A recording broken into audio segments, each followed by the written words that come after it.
what are the things that you want, what are the things that you don't like. Do you want to be placed with your friends, or do you want to choose a state? Before you give any money to your agency, make sure that they're legit and they have the capability to market your resume to the companies that you want to work with. Because most of the time, what happened to the students is they trust this company to, you know, like a reservation slot, and then they will pay them at least like $200, and they will wait for so many months just to know or just to learn that they got scammed.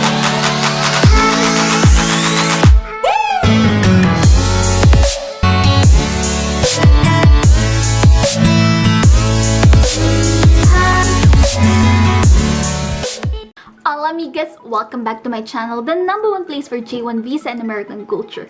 If you're new here, please don't forget to subscribe to our channel and click the notification bell so you'll always be notified whenever we upload new jam-packed videos. And for today's video, we're going to talk about the step-by-step process when you are applying for the J1 program. So in this video, we are going to learn how long does the process takes when you are applying for the J1 program, and also you will learn what are the next steps for you. Like for example, when are you going to pay the program fee? When are you going to have your job interview or your visa interview? Or especially, when are you going to submit certain requirements or documents that may take time? In this way, you can plan and organize your schedule ahead. But before we dive into the video, we have an important shout out to do.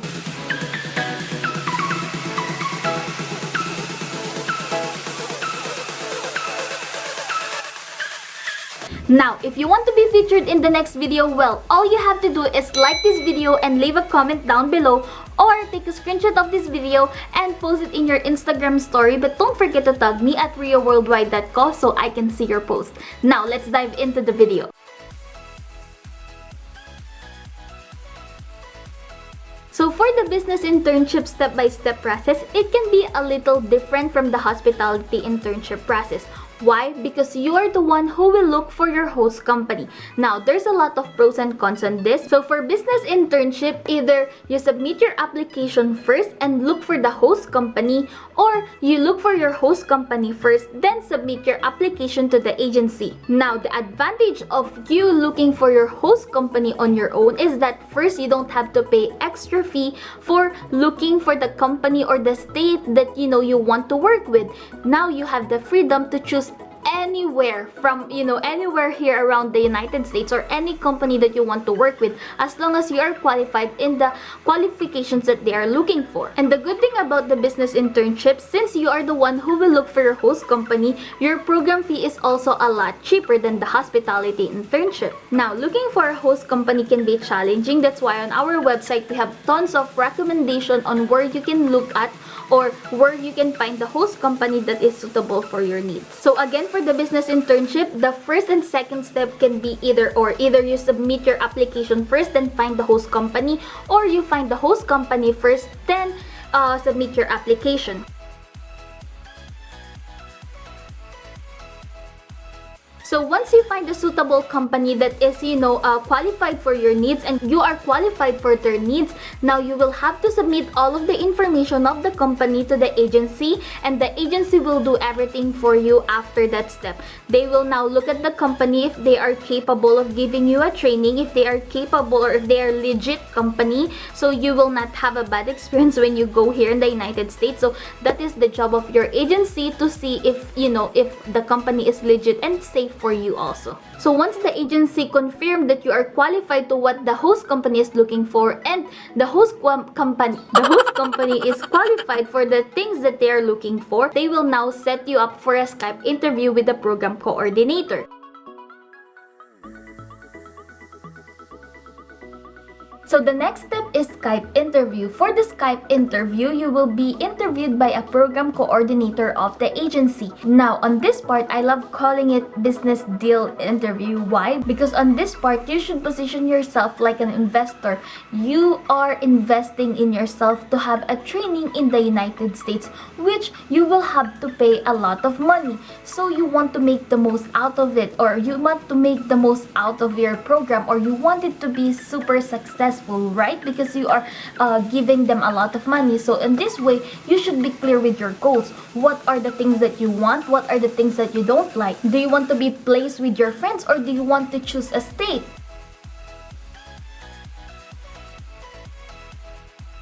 So after you and the program coordinator come up with a plan, they will now issue you an invoice. Now, I want you to listen very carefully because the first few steps or the first 4 steps that I just mentioned earlier might be different on your case.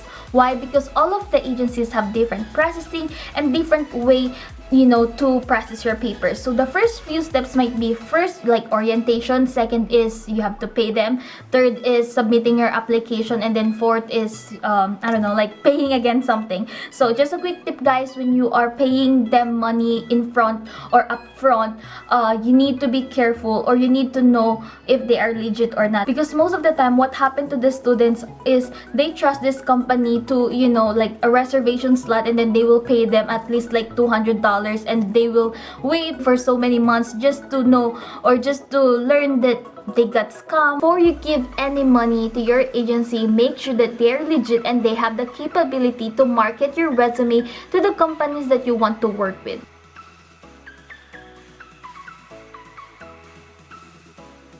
You will now have your host company interview. Now, this is your time to shine, so give your best and make the most out of it. But if you are still nervous or if you are not yet confident to hop on in a job interview, you can watch the videos that I have made before. I will link it here in the card. I made a lot of videos that will really help you during your host company interview, so make sure to check that out.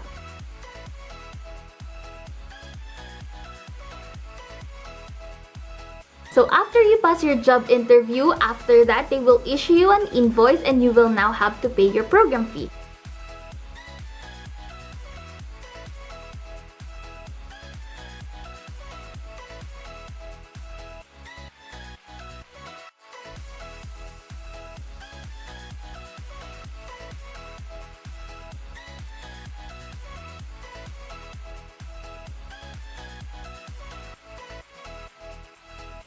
So once you receive your DS kit, you will now have to pay the SEVIS fee and the visa fee.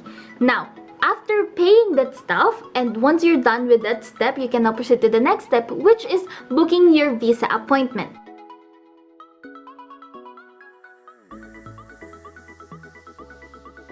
When booking your visa appointment, sometimes the US Embassy in your home country can be busy and it may take, like 2 months from now. So what you have to do is just wait and see what slots will be open, because it can change from time to time. So make sure always check your US Embassy website to know the latest update or the latest schedule of what time slot you can book during that time.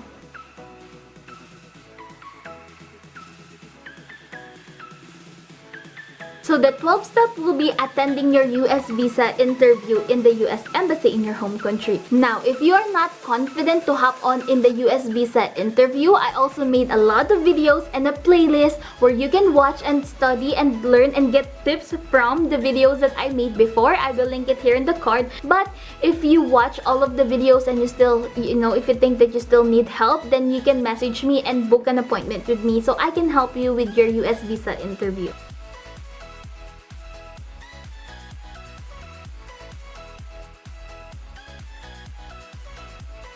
If you live in the Philippines, the next step for you is attending the seminar, which is the CFO orientation that is provided by our government. But if you live in other countries, I'm not really sure or 100% sure if they practice the CFO orientation over there. But I'm pretty sure that you will still need to have an orientation in your home country, just to make sure that you know what are your rights and what are the things that you can do and you can bring when you fly to the United States.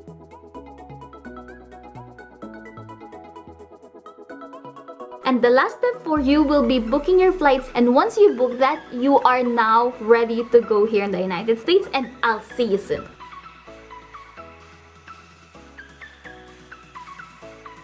That's all for today, guys. I hope you enjoyed this video. If you do, please don't forget to give it a thumbs up and comment down below if you still have any more questions. And also make sure to subscribe to my channel and click the notification bell so you'll be notified whenever we upload new jam-packed videos. And speaking of jam-packed videos, on our next video, we will be talking about all the monthly expenses of a J1 student. So make sure to click the notification bell so you'll be the first person to be notified whenever I upload that new video. But for now, please make sure sure to click these two videos right here. I make a lot of J1 videos that is for sure will help you through your program. So make sure to click these two videos right here. And that's all for today, guys. I'll see you next week. Bye for now.